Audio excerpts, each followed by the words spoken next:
A very good evening to all of you. Again सभी का welcome है idioms और फ्रेजेस को इंटरेस्टिंग स्टोरीज से रिलेट करने वाली इस सीरीज़ के नए पार्ट में। आपको बहुत दिनों से इसका वेट था, थोड़ा सा गैप भी आ गया इस सीरीज़ में। इस सीरीज़ की खासियत ये है कि एक भी ईडियम मैं आपको रटवाता नहीं हूँ, हर ईडियम के पीछे की कहानी आपको बताता हूँ ताकि ज़िंदगी भर आप उसको रिटेन कर पाओ। 400 ईडियम्स का अपना टारगेट है एसएससी बैंक्स के लिए, अभी हो चुकी हैं 300 ईडियम्स को अपने पूरा करेंगे अब जल्द से जल्द। शुरू कर लेते हैं। एक भी ईडियम रटनी नहीं है आपको, पेन वैन साइड में रख दो, नोट्स आपको मैं दे दूंगा, इसके नीचे वीडियो के नीचे रखे हैं। पहली ईडियम है आपकी कोल्ड कंफर्ट। अपने दिमाग से पूछो इस पिक्चर से मैं कैसे इस ईडियम को रिलेट कर सकता हूँ। देखिए, कंफर्ट मतलब आराम, कोल्ड मतलब ठंडा। आप दिन भर के थके हुए हो, आपको चाहिए एक बेड, और बेड आपको मिल जाए काफ़ी खोजने के बाद इस तरह का एक बर्फ़ का। अब ये बर्फ़ का बेड आपके कुछ काम का नहीं है, कंफर्ट तो देगा आपको लेकिन कोल्ड कंफर्ट है। मतलब ऐसी चीज़ जो कंफर्ट देने की बात तो करती हो लेकिन उसका बहुत ही लिटिल इम्पैक्ट हो आपके ऊपर। राहत की बात तो हो लेकिन राहत आपको फील ही ना हो। समझ गए? Cold comfort. The recovery of our pandemic hit economy is cold comfort to the people that have lost their jobs. हमारी पैंडेमिक से मार खाई हुई इकोनॉमी में जो रिकवरी है वो एक कोल्ड कंफर्ट है, वो एक बिना इम्पैक्ट वाली राहत है उन लोगों के लिए जिनकी नौकरियां चली गई हैं।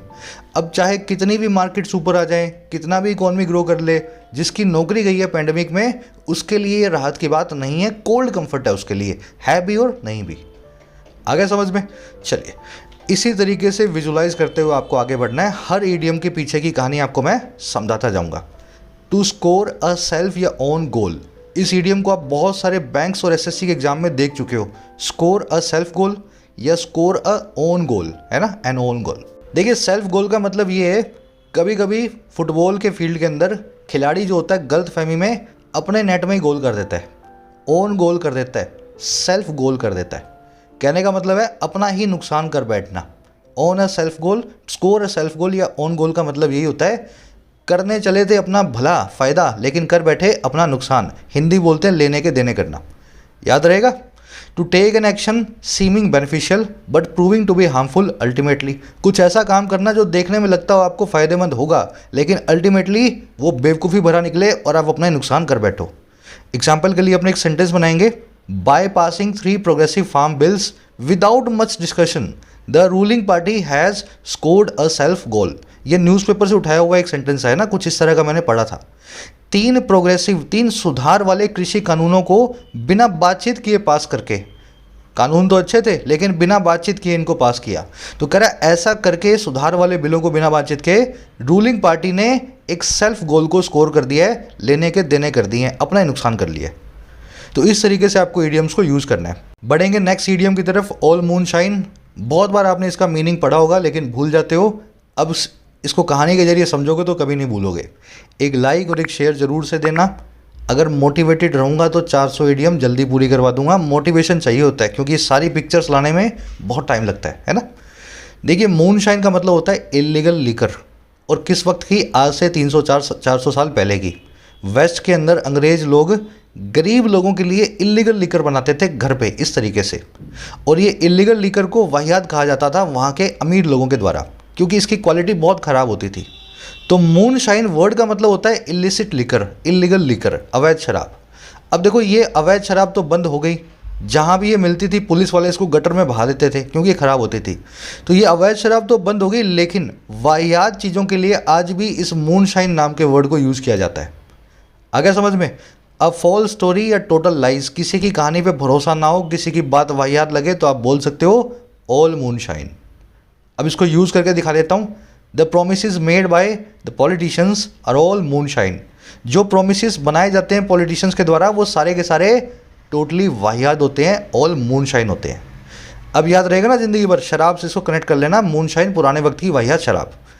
एक वन वर्ड आपसे पूछ लेता हूँ मैं, इलिसिट लिकर को क्या बोला जाता है इंग्लिश में? वन वर्ड है ये, ठीक है। इसी वीडियो के फर्स्ट कमेंट में डाल रहा हूँ, बहुत लोगों को आता होगा, जिनको नहीं आता है फर्स्ट कमेंट में जाके चेक कर लो, जिनको आता है डालना कमेंट्स में। इलिसिट लिकर को वन वर्ड क्या बोलते हैं? चलिए बढ़ते हैं नेक्स्ट अपने जो है ईडियम की तरफ।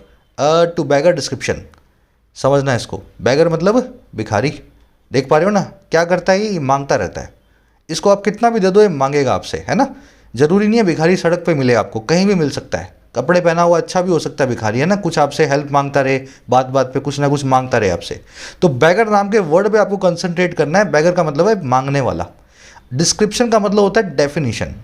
अगर कोई ऐसी चीज़ हो जिसकी डिफाइन डेफिनेशन आप दे ही ना पाओ, समझ गए, इतनी ज़्यादा एक्सप्लेनेशन के एक्सट्रीम हो, ऐसी चीज़ हो जो समझा ही ना पाओ, इतनी ज़्यादा अजीब हो, उस चीज़ के लिए अपने यूज़ कर लेते हैं बैगर्स डिस्क्रिप्शन।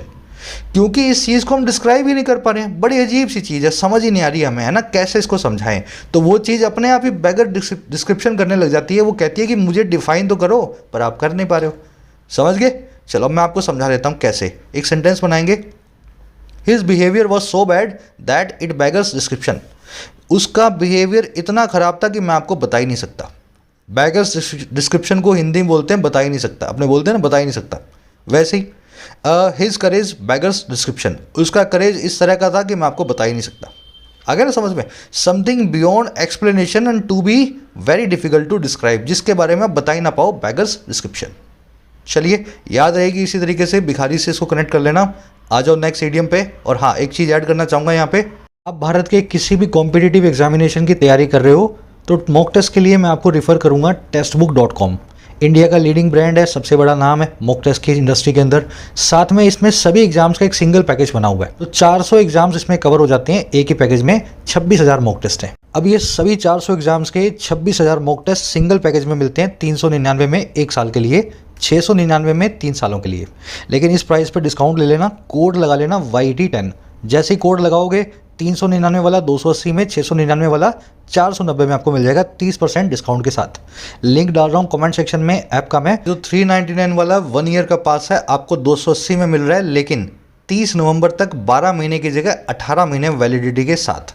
तो आप इसकी 6 महीने एक्स्ट्रा वैलिडिटी का फ़ायदा उठा सकते हो 30 नवंबर तक। अपनी नेक्स्ट ईडियम है टू होप अगेंस्ट होप। देखिए, होप का मतलब होता है आशा, किसी चीज़ से क्या आपकी एक्सपेक्टेशन है। अगर जिस चीज़ से जो एक्सपेक्टेशन है उसके अगेंस्ट आप एक्सपेक्ट करो तो उसको बोलते हैं होप अगेंस्ट होप।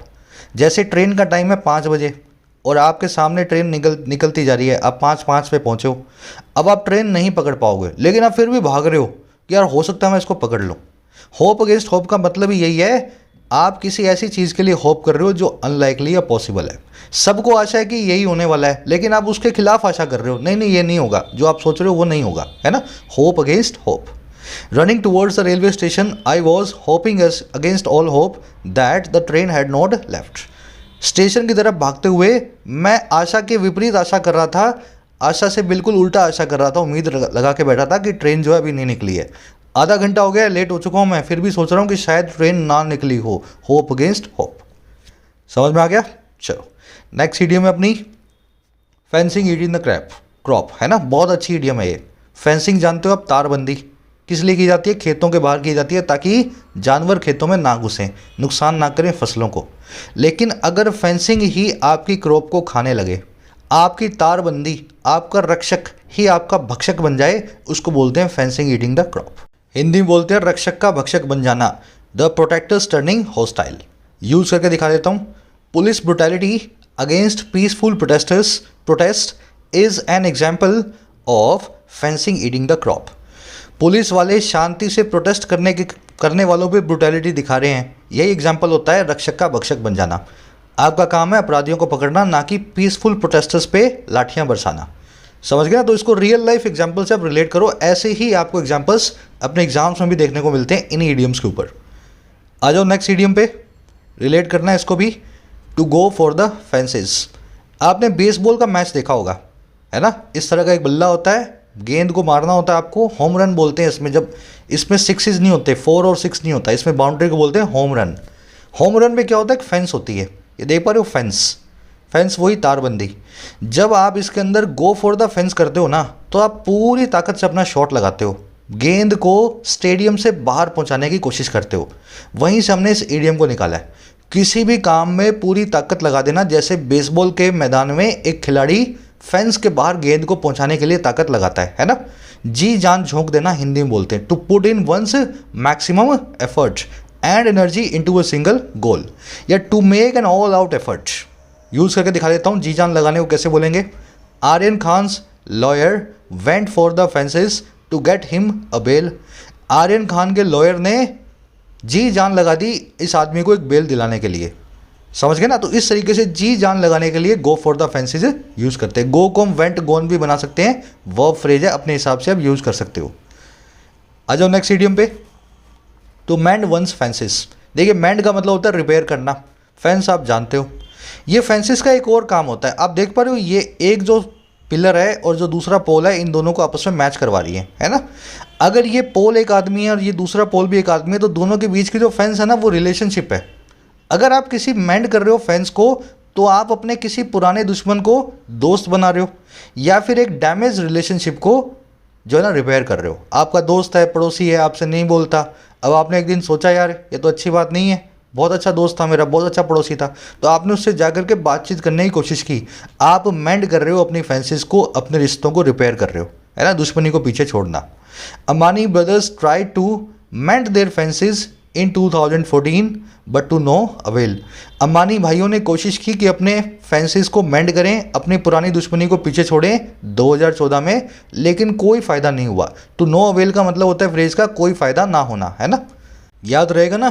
फेंसेस को मेंड करना, डैमेज रिलेशनशिप को रिपेयर करना। आ जाओ अब इसी से रिलेशनशिप से ही अपने पास कई सारी इडियम्स है। To bury the hatchet. देखिए बैरी का मतलब होता है गाड़ देना, हैचेट का मतलब होता है कुल्हाड़ी। भाई कुल्हाड़ी क्यों गाड़ोगे आप? कुल्हाड़ी उठाते हो आप किसी के सामने उस पर हमला करने के लिए। जब किसी से दुश्मनी होती है ना, तभी आपके हाथ में कुल्हाड़ी होती है। अगर आप कुल्हाड़ी को गाड़ रहे हो तो आप अपनी फेंसेस को मेंड कर रहे हो, पुरानी दुश्मनी को पीछे छोड़ रहे हो। तो मेंड योर फेंसेस की सिस्टर ईडियम है, सिनोनिमस ईडियम है बैरी द हैचेट। अपनी कुल्हाड़ी को गाड़ देना, दुश्मनी को पीछे छोड़ देना, make peace with your enemy. Ambani brothers tried to bury the hatchet in 2014 but to no avail. तो mend the fences is equal to bury the hatchet. याद रखना हैचेट मतलब कुल्हाड़ी। अब इसी से एक और इडियम बनती है to hang up one's hatchet.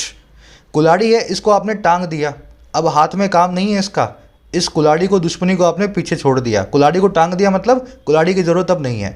तो बैरी भी वही बात है और हैंगअप भी वही बात है, टांग देना या गाड़ देना अपनी कुल्हाड़ी को।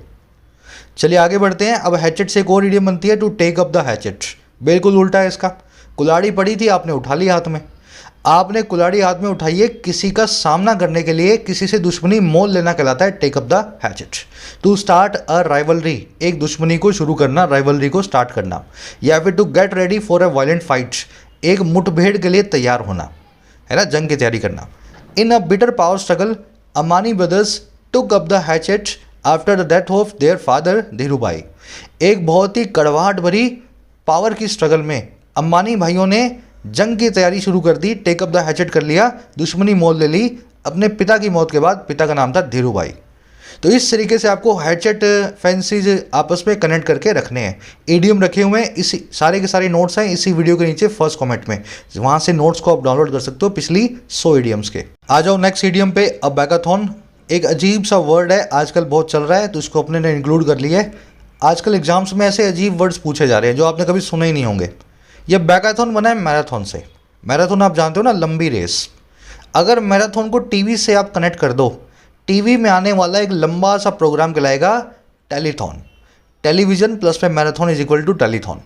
और कभी कभी टीवी में ऐसे प्रोग्राम्स आते हैं जिसमें आपसे चैरिटी मांगी जाती है, बेगिंग की जाती है कि हमारे इस कॉज में, रिलीजियस कॉज में, सोशल कॉज में कुछ हमें पैसा दो। और बहुत लंबे लंबे प्रोग्राम्स होते हैं, रात को आते हैं वो 12:30-1 बजे, है ना। तो वहीं से इस वर्ड को हमने निकाला है बैकाथॉन। बैकाथॉन का मतलब होता है अ टीवी या रेडियो प्रोग्राम या कैंपेन जो बहुत लंबा चले, लेंदी हो, और जिसका मकसद हो पैसे को इकट्ठा करना, दान चंदे को, चैरिटी को कलेक्ट करना। अजीब सा वर्ड है पर आया हुआ वर्ड बना हुआ है, तो आपको बता रहा हूँ मैं। बैगाथॉन इसी से बना है, बैगिंग प्लस में टेलीविजन प्लस में मैराथन। टेलीविजन पे लंबे वक्त तक बैगिंग करना, है ना, सोशल रिलीजियस कोज के लिए होता है generally. Several NGOs have been running begathons on TV and radio but present no accounting of the money they collect. बहुत सारे एनजीओज बैगाथॉन चला रहे हैं टीवी और रेडियो पे, पैसा इकट्ठा करने के कैंपेन चला रहे हैं, लेकिन कोई भी अकाउंटिंग, कोई भी हिसाब नहीं देते हैं उस पैसे का जिसको वो कलेक्ट किया करते हैं। ये न्यूज़पेपर का सेंटेंस है। बैगाथॉन वर्ड को इस तरीके से यूज़ भी किया गया है। आगे बढ़े नेक्स्ट इडियम की तरफ। चलो, to call it a day और नाइट।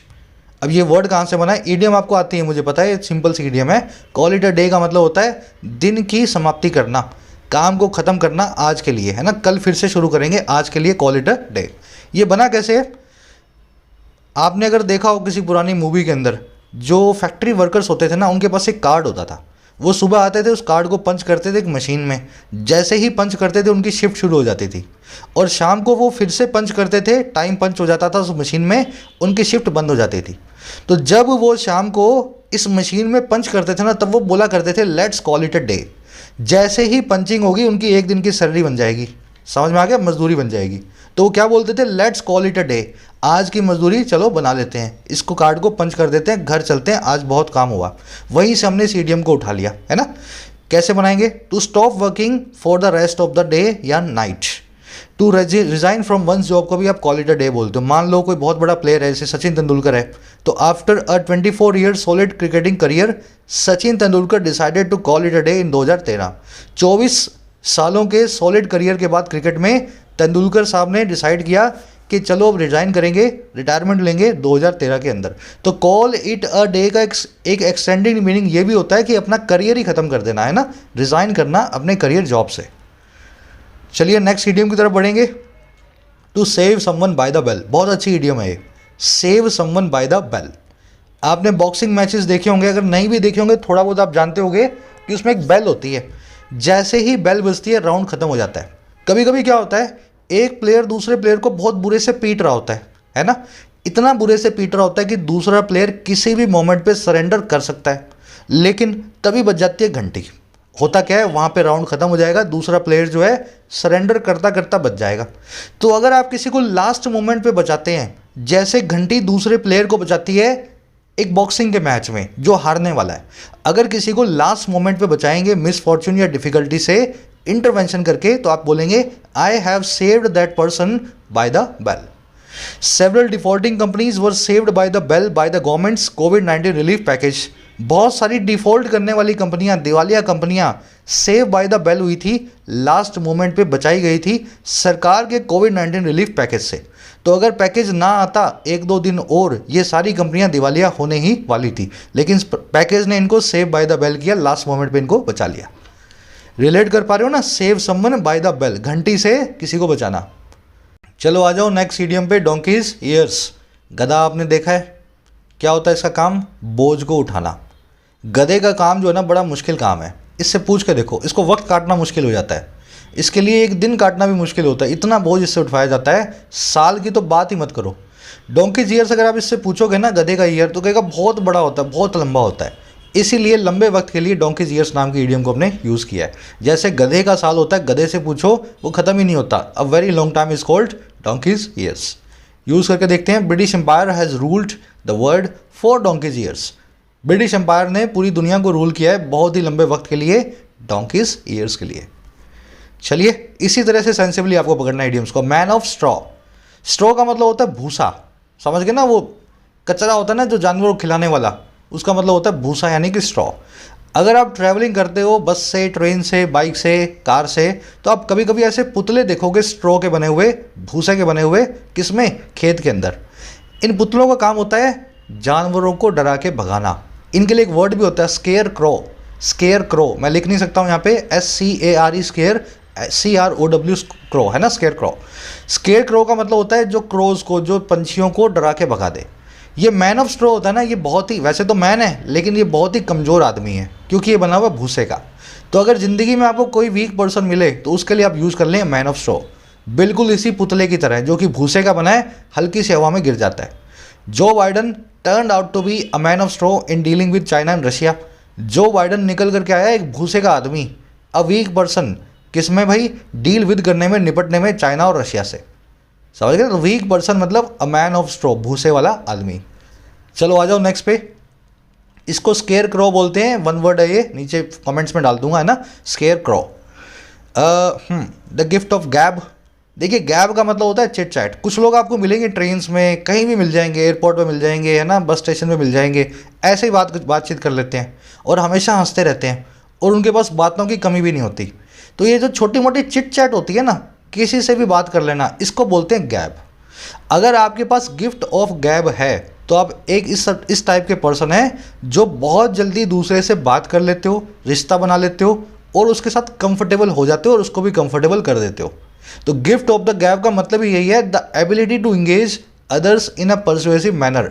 दूसरों से बातचीत करने का तरीका जो एबिलिटी है, परसुएसिव मैनर में, इंपैक्टफुल मैनर में यूज करके देखेंगे। The people having the gift of gap should pursue careers in marketing. उन लोगों को जिनके पास गिफ्ट ऑफ गैप होता है, जिनके पास दूसरों से बातचीत करने की कला होती है, गैप करने का गिफ्ट होता है, उनको करियर बनाना चाहिए मार्केटिंग में और सेल्स में। अगर समझ में, गिफ्ट ऑफ गैप मतलब बातों नहीं होने की क्षमता। चलो आ जाओ टू डॉक्टर द अकाउंट्स। बड़ा आसान है ये। डॉक्टर आप जानते हो, जो ऑपरेशन करता है, चीर फाड़ करता है। अगर इसी डॉक्टर को आप अकाउंटिंग की बुक्स पे बिठा दो तो ये अकाउंटिंग की बुक्स का चीर फाड़ करने लगेगा, पोस्टमार्टम करने लगेगा। मतलब क्या है, अकाउंटिंग की बुक से छेड़छाड़ करना, है ना, हिसाब को मैनिपुलेट करना। जैसे डॉक्टर जो है आदमी की बॉडी से छेड़छाड़ करता है, अगर अकाउंटिंग बुक से कर रहे हो तो आप जो डॉक्टर द अकाउंट्स कर रहे हो, ये एक ऑफेंस है ना, गुनाह होता है, टू मैनिपुलेट और इन्फ्लुएंस द अकाउंटिंग, है ना। The cashier of the company is in prison for doctoring the accounts. Company का कैशियर अब जेल में है अकाउंट से छेड़छाड़ करने के लिए, हिसाब से पंगे लेने के लिए। अब देखो, ये डॉक्टर द अकाउंट से और भी बहुत सारी इडियम्स बनती है, जैसे डॉक्टर टेप्स। ऐसी टेप्स जो कि डॉक्टर्ड होती हैं, है ना, किसी की वीडियो में कुछ और डाल दिया, कुछ और आवाज़ डाल दी और दिखा दिया कि देखो इस आदमी ने तो ऐसा बोला है। तो अक्सर आप देखोगे टीवी में, न्यूज़ चैनल्स में कि टेप वॉज डॉक्टर्ड, टेप को डॉक्टर किया गया था, छेड़छाड़ या मैनिपुलेट किया गया था, है ना। डॉक्टर्ड टेप जो है उसकी बात कर रहे हैं। आ जाओ अपने लास्ट इडियम पे आज की, to drive a point home या ड्राइव समथिंग होम। पॉइंट भी आ सकता है और समथिंग भी आ सकता है, होम। देखिए, ड्राइव का मतलब होता है घर, होम मतलब, ड्राइव का मतलब होता है जाना और होम का मतलब है घर, है ना। ड्राइव होम का मतलब हो गया अपने घर की तरफ ड्राइव करना अपनी गाड़ी में बैठ के। लेकिन इसका एक और मीनिंग भी है। ड्राइव का मतलब होता है पुश करना किसी चीज़ को। जैसे आप अपनी गाड़ी को जब ड्राइव कर रहे हो तो गाड़ी को आप आगे की तरफ पुश कर रहे होते हो। अगर दीवार में कील ठोक रहे हो तो कील को आप ड्राइव कर रहे हो इनटू द वॉल। समझ में आ गया, पुश करना। और होम का मतलब है घर। अगर एक पॉइंट को मैं पुश कर रहा हूँ आपके दिमाग में, एक चीज़ को बार बार इम्फेसाइज करके जोर देके आपको समझा रहा हूँ ताकि आप उसको समझ पाओ, तब इस ईडियम को हम यूज़ करेंगे। उस चीज़ का, उस पॉइंट का घर है आपका दिमाग, और ड्राइव यानी कि पुश कर रहा हूँ मैं, जैसे कील को दीवार में पुश किया जाता है उस चीज़ को आपके दिमाग में। जैसे टू इम्फेसाइज समथिंग या to make something clearly understood, है ना, इसके मीनिंग हो गए। Stricter punishment for sexual crimes will drive home a message to sexual offenders. ज़्यादा कड़ी पनिशमेंट जो है सेक्सुअल क्राइम्स के लिए, वो एक क्लियरली अंडरस्टूड करने वाला पॉइंट बनाएगी, इम्फेसाइज करेगी सेक्सुअल ऑफेंडर्स के लिए। अगर आप पनिशमेंट को स्ट्रिक्ट कर दो तो अपने आप जो रेपिस्ट होते हैं, जो इस तरह के लोग होते हैं सेक्सुअल ऑफेंस करते हैं, उनको एक पॉइंट आप समझा दोगे, क्लियरली अंडरस्टूड कर दोगे कि आपके गुनाह की सज़ा बहुत कड़ी आपको मिलने वाली है। विल ड्राइव होम मैसेज या पॉइंट टू सेक्सुअल ऑफेंडर्स। तो इस तरीके से आप यूज़ कर सकते हैं ड्राइव होम पॉइंट को या मैसेज को। चलिए रैप अप करेंगे सेशन को। 5 इडियम्स मैं आपके लिए छोड़ रहा हूँ, पिक्चर्स भी साथ है, थोड़ा इमेजिन करो। नेक्स्ट क्लास आपको मिलेगी इसी वीक में, नेक्स्ट वीक में, तो वहाँ पे इन इडियम से अपने शुरू करने वाले हैं। पहली इडियम है नेस्ट एग, यानी कि घोंसले का अंडा। इसका मीनिंग क्या होता है। फिर एक इडियम है टू फ्लाई या लीव द नेस्ट। इसका मीनिंग क्या होता है। पिक्चर्स देखो, पिक्चर से आप विजुलाइज कर पाओगे। फिर एक इडियम हमारे पास एम्प्टी नेस्ट। एम्प्टी नेस्ट, इसका मीनिंग क्या होता है। एक और इडियम हमारे पास one can whistle for it. बहुत ही अजीब सी इडियम है और बहुत ही अच्छी इडियम है, one can whistle for it. अगर आप चाहो तो कोशिश करो, पता लगेगा आपको। The semi side of something, ये आपकी 5वीं इडियम। तो ये 5 इडियम से ही नेक्स्ट क्लास को शुरू करूंगा। इसी वीडियो के फर्स्ट कमेंट में 5 का मीनिंग डाल रहा हूँ। अगर आपको इनमें से कोई भी आती हो जरूर से बताना कमेंट्स में। वीडियो को एक लाइक और एक शेयर जरूर से देना। आपके लाइक्स और शेयर से वीडियोस की फ्रीक्वेंसी को थोड़ा अपने तेज कर पाएंगे, है ना। टेक्स्ट बुक पास 30 तारीख तक है। जिनको फ़ायदा उठाना है 6 महीने की एडिशनल वैलिडिटी का, जरूर से फ़ायदा उठाएं। कोड लगाना YT10। Until then, signing out.